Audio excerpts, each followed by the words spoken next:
Hey, Stephanie, why did you miss me? It's your favorite commentator on your post-game press conferences, pre-game press conferences, and the analyzer of everything that comes out of your mouth. Let's jump in. Welcome back, everyone, to another edition of Rudy's Rant, Her Game, Her Way Women's Basketball. We talk facts over feelings.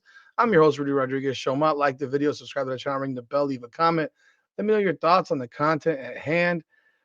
We are talking about the post-game press conference that Stephanie White had yesterday following the win by the Indiana Fever in Seattle. A good win. The team has now won 5 straight games, sitting at 17-12.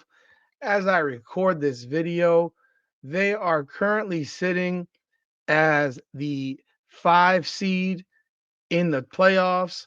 Minnesota's at 1, the Liberty at 2, Atlanta Dream at 3, Mercury at 4, Fever at 5, Seattle 6, Vegas 7, Golden State 8, Washington 9, Sparks 10, Dallas 11, Sky 12, and Connecticut Sun at 13.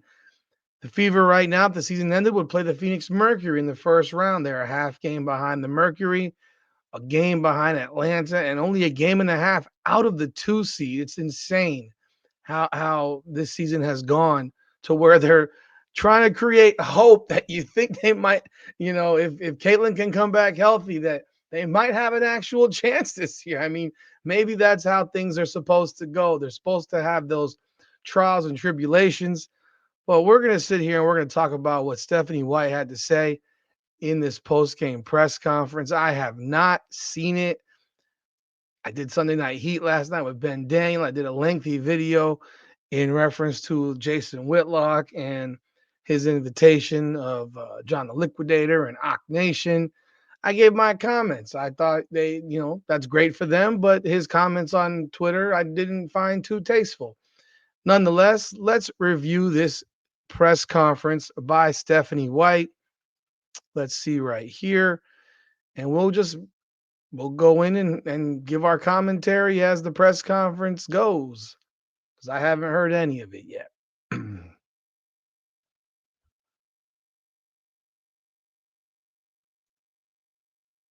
Sorry about that. Sophie talked about how if this was May or June, you guys might not have been able to pull out this game, especially with Seattle's 11-0 run. Just what does it say to the growth the team has had and how they're able to kind of find a little bit of consistency in this game? I think it says a lot. They know one another a little bit better now. We're maturing in how we handle situations and how we handle runs. We stayed neutral.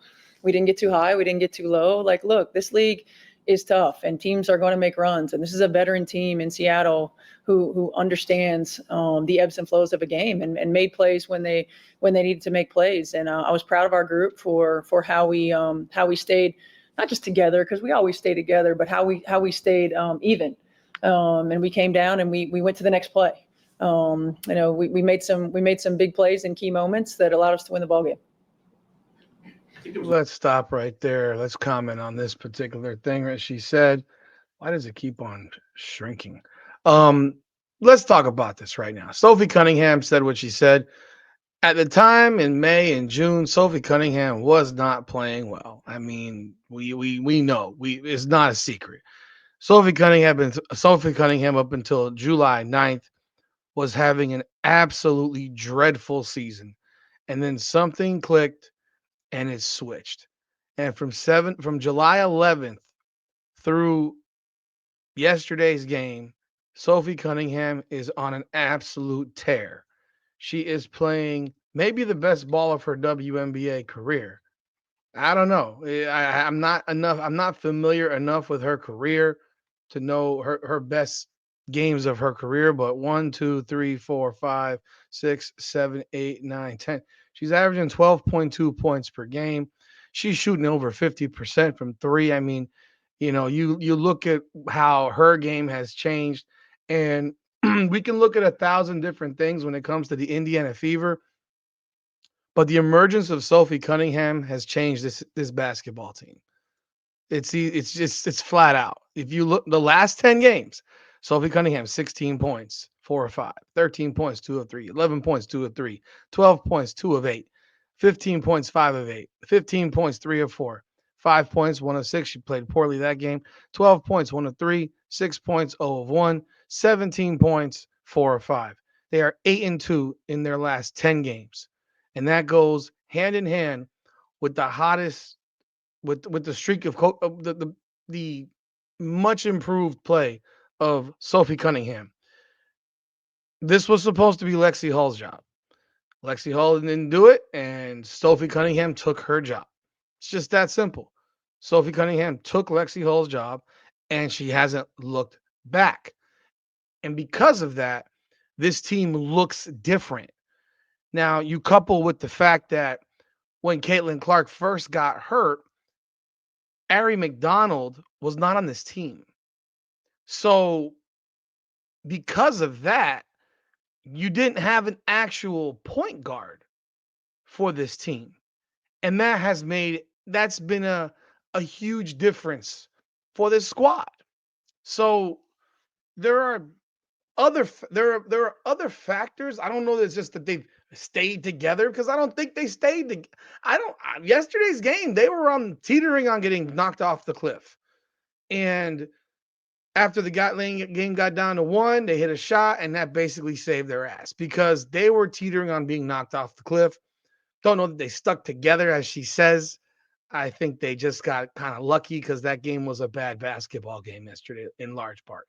But it doesn't matter. A win is a win is a win is a win. It's a good team. They beat a good team. It's back-to-back wins over, two wins in the last 3 games over solid teams that are playoff bound. So it's definitely something to be excited about. But Sophie Cunningham's emergence is what has changed this team with Caitlin Clark not able to play. Not to mention Ari McDonald has been a very, very solid force for them, averaging about 14 points per game over the last batch of games or what have you. So let's continue. Last year, and I think this ties the longest winning streak since like the catch era. What does it say to be able to do that without Caitlin? I think it says a lot about this group. I mean, we've got a deep team. First off, that's not accurate. Last year, this team, I'm pretty sure that's inaccurate. I'm pretty sure. Let me verify, and I'll stand corrected if I'm wrong. They've won 5 straight. The question was, they haven't won 5 straight since the Tamika Catchings era, and that's incorrect because they won 5 straight games last year. They won 5 straight games last year. They beat Atlanta, Connecticut, Chicago, Dallas, and LA. 5 straight wins. They won, so that's not accurate. They had a stretch where they won 7 out of 8, 8 out of 10, 9 out of 11. They were pretty hot in the second half of the year last year. So not accurate. They won 5 straight last year. We've got a great mix of veterans who have been in this league and who understand the ebbs and flows and who understand, that injuries are a part of it, and young players who continue to grow in their role, continue to gain confidence. I think I said it earlier. Who are the young players that are gaining confidence and growing in their role? I'm curious. Who are you talking about? Are you talking about the woman that sat the bench yesterday, didn't see 1 minute of action? Michaela Timpson? I mean, hey, you want to know how you can kill you know how you can change that is when you have no consistency in your rotations. When your rotations are all over the place and they shift from game to game to where it seems like you have absolutely no idea what you're doing with your substitution patterns. Yesterday, Michaela Timpson did not play, and there's no logical reasoning for it. And the game before that, I don't believe she played very much. Let me verify.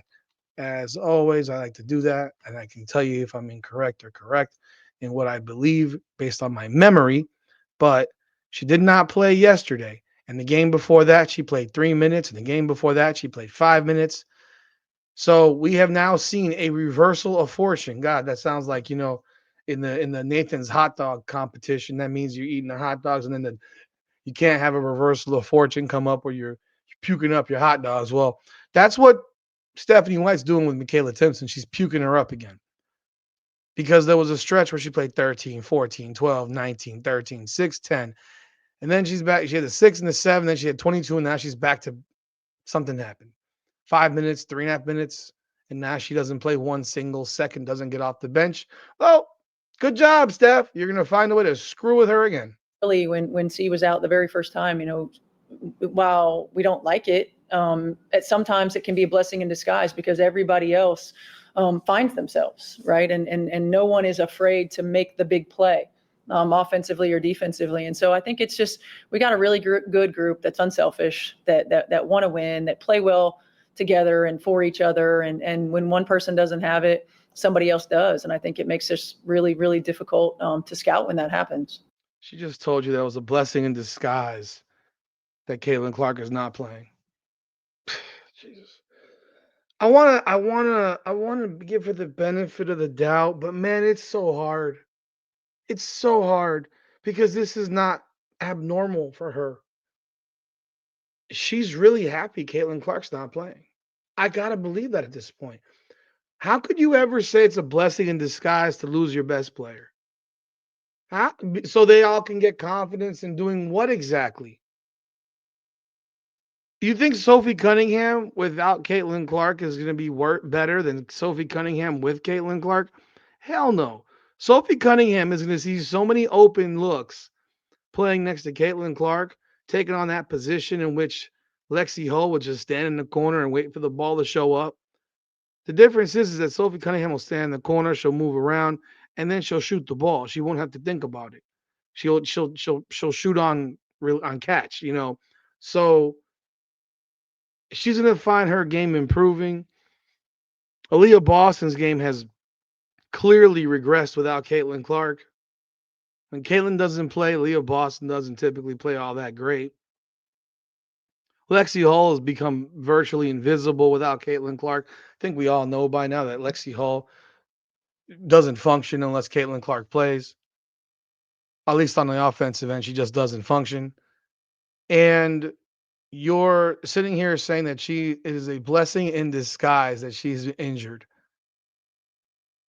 That doesn't even make sense. Blessing in disguise that Michael Jordan ain't played for freaking 15 games. Blessing in disguise that LeBron James ain't. That's ridiculous because the second she gets back, they're going to go back into their actual role of what they're supposed to do.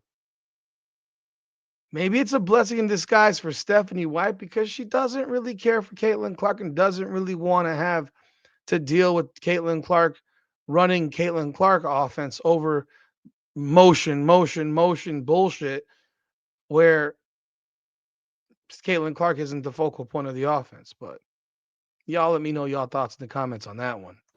Will you talk about how the team felt Dominique Malonga's presence today?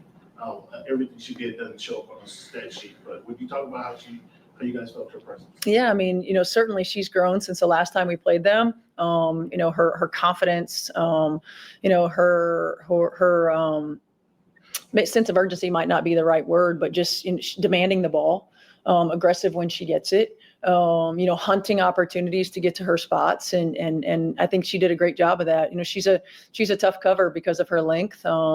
She's getting stronger. You can tell that and doing a great job of understanding where she's going to get her touches. So she was definitely a challenge for us. And that's a young player that's just going to continue to grow and continue to get better. And she's going to be a force that's not going to be fun to reckon with throughout the course of her WNBA career. Man, she always has so much to say about opponents. I get it. You got to ask the question about her, but God, dog, she provides effusive praise for opponents so often. Never seen someone praise the opponent so much. After the game, no less. Look, Dominique Malonga kicked your ass. Like bluntly. Dominique Malonga kicked your ass. And your answer for Malonga would have been to put in Timpson, who has long arms.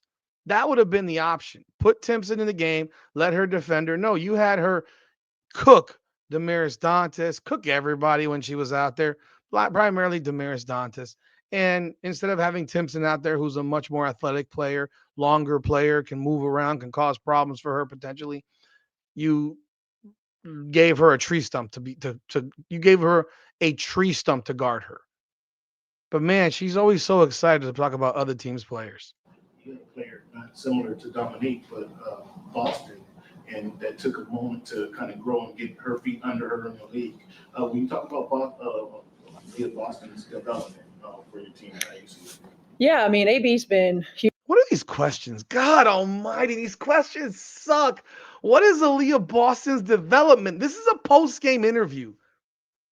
This is a post-game interview. What about Aaliyah Boston's development? What? That's what you got? I mean, is this like for sure? I mean, for the love of God, this is the question that you have. What about Aaliyah Boston's development? You can answer that. You can ask that after in a day off press conference. That's not a question that you ask after you played a game. Aaliyah Boston had 16 points, 12 rebounds. She had 12 points, 11 rebounds the game before. She's only taken 11 shots. She's only taken 11 shots the last 3 games and 9 shots the game before. So she's not taking enough shots. So the question should be, why is Aaliyah Boston not being assertive and aggressive? That's the question. Aaliyah Boston needs to be more assertive and more aggressive. 40 shots in 4 games, and Caitlin Clark isn't playing. Over the last 7 games, Aaliyah Boston has taken more than 11 shots twice. If you want to go a little further back than that, I can date you back to literally July 9th. Aaliyah Boston has taken 8 shots, 10 shots, 11 shots, 6 shots, 8 shots, 7 shots, 13 shots, 18 shots, 9 shots, 11 shots, 11 shots, and 11 shots. And there's only one game in which she's seen more than 8 free throws, and that was the game against the Phoenix Mercury where she went off to start the 4th quarter. She had 13 free throw attempts, 10 of 13. It's the only game all year where she shot double-digit free throws. Only game all year. But there's a lack of aggression from Aaliyah Boston. That's the conversation that needs to start being had and being asked. Not her development. Actually, what you're watching is regression. You're not watching development. You're actually watching someone go in the wrong direction. And that's the question. I mean, and I'm sure we'll hear a ridiculous answer, but let's play it. Huge for us. She's really been the key.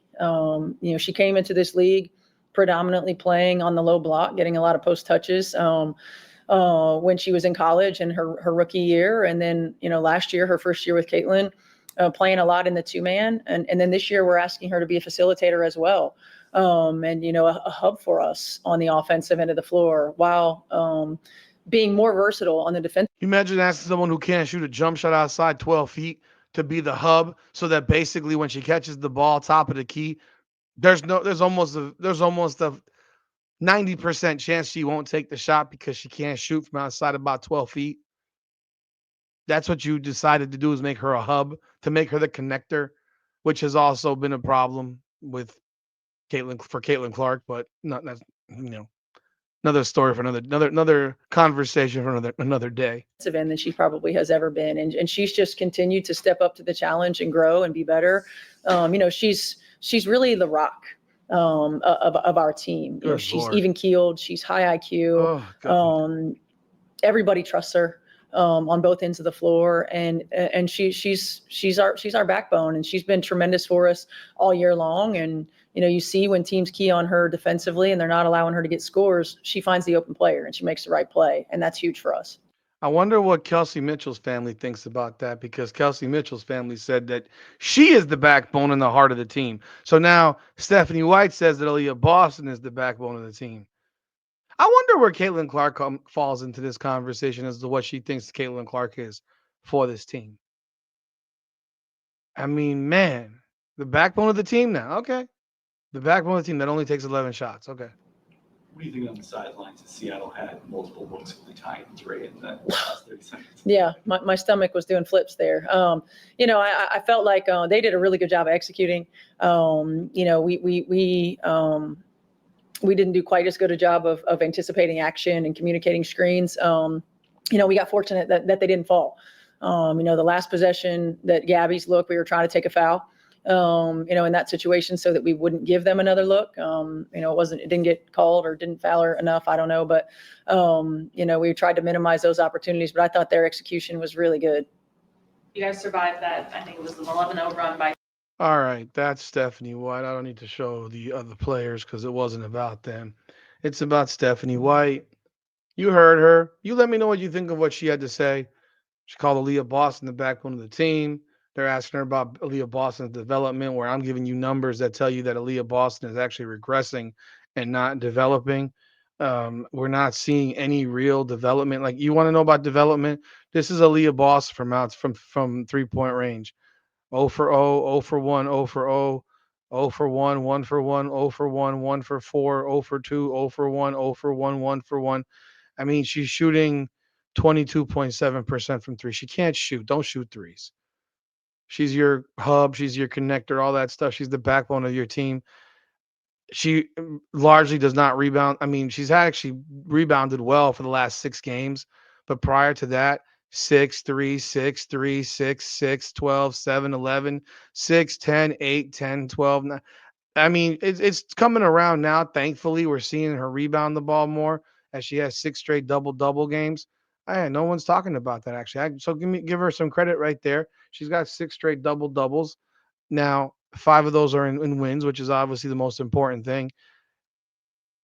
But that needs to be an everyday thing. She should be a double digit rebounder every game. She should not be only averaging 8.3 rebounds per game. She should not be averaging less rebounds per game this year than she did as a rookie, and than she did last year. This is the worst rebounding season that she's had so far. Her shooting percentage is largely the same. She can't shoot. Her perimeter shooting still stinks. Doesn't get to the free throw line enough. She's not aggressive enough. She needs to demand the ball more. She needs to be assertive, but she's not that type of player. So you have to run that stuff for her to be assertive. But those are my thoughts. I mean, of course, you also heard the fact that she had to glaze over Dominique Malonga. She makes comments about their young players when they really don't have any young players outside of Michaela Timpson, and she's basically turned Timpson back into a bench warmer. And then finally, of course, you mentioned that she mentions what else was it that I forgot about? Oh, the blessing that Caitlin Clark is not playing.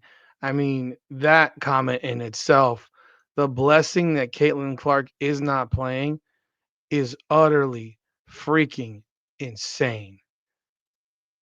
Y'all let me know y'all thoughts in the comments, like the video, subscribe to the channel, ring the bell. This is Rudy's Rant, Her Game, Her Way Women's Basketball. Come on now.